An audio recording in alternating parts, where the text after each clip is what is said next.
Did you watch Icarus? Yes. Well, what did you think about that? Did Hun- that for me? It was very 100% true. enlightening. 100. Huh? I believe every piece of that. I mean, that's the other part of the Russian system. I told you they like to get you into gymnastics, but then you turn 15, they put you on a cycle. If they've identified you as what they believe can be the top talent in the country, they will juice you as a kid.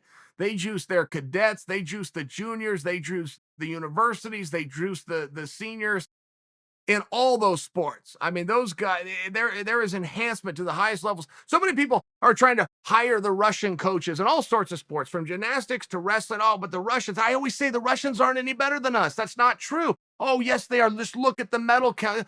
The Russians are on steroids. They're not doing, I used to tell people this all the time. Went to the world championships my first time. I have to wrestle the Russians. And I told I said, these guys are not better. Well, yes, they win so many. They're juiced up. They don't know anything. We don't. An arm drag's an arm drag. A gut wrench is a gut wrench. It doesn't change if you're in the USSR or if you're in North America. The techniques are the same. Those guys are cheating. And sure enough, they got caught about a decade later. Everything I told them was right. Do you think drug testing can really work? I mean, because it just seems like when I watched that movie, I was like, man, like there's this whole perception that the Olympics was the cleanest sport and all. I mean, nothing could top that, right? I mean, nothing. And then you see what happened. Well, how they're like slipping the bottles through holes in the walls, and they got urine samples across the street in the KGB buildings. I mean, it's like, can you really drug test? And you start to the answer is yes. I mean, there are some agencies out there. There's always going to be a workaround. There's just there never won't be that a government supported workaround. Nobody imagined that. Everybody imagined that government would come to the table with clean hands. So that was a little bit of a surprise. And as much as we knew the Russians were juicing, we didn't know that the government was helping them to do it. But it's one of those things. Those world powers, China, the U.S., by example, Russia, they view the Olympic Games as a sign of strength to their country, militaristically. Am I using the right word? They believe if you can show we've got the best athletes, then we have the best military. Don't mess with us. So the top countries will put a ton of money into the Olympics, and Putin and Russia specifically, who really thought this shows a strength, thought it was worth cheating for. That's what happened. Yeah.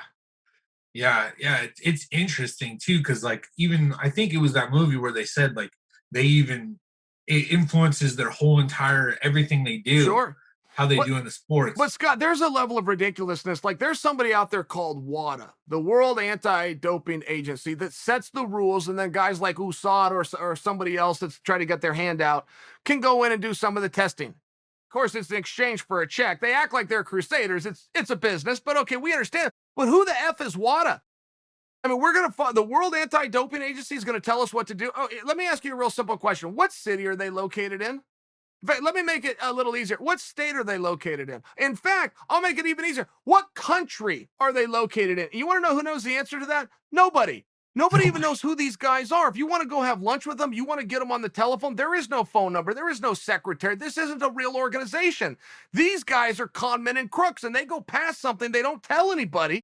I mean, the gymnast in 2008, Chinese girl, Olympic gold medal all-around champion. They take her medal away and ban her from competition for life because she tested positive for 1/1000th of a trace of ibuprofen that has a street name of Advil. Nobody knew Advil was banned. Nobody knows why Advil is banned. And this little girl gets her dreams taken away. They go, well, the rules are the rules. And I actually agree with you on that. The rules are the rules. If you're not going to enforce them, we shouldn't have them. At the same time, why are we letting these knuckleheads make the rules? Why would you possibly have Advil banned? And why would you tell somebody they couldn't take an anti-inflammatory? You don't think that an athlete whose body doesn't have the right to take something to make themselves feel better? And some guys are saying no and go, wait a second, the world doesn't belong to 18 to 25-year-olds. Not according to science. There's ways to make people better. That's a positive term, and we should embrace it. And just because you choose a sport doesn't mean you should have to choose sport over health. You should be able to work with a doctor like anybody else and try to feel better. You don't have to just quit something. I just don't agree with that. I also know that there's a balance, and I realize what I just said creates for a very slippery slope. It's going to take some integrity. It's going to be a lot of honor system, but there's a way to do it, and the way they're doing it right now is very problematic.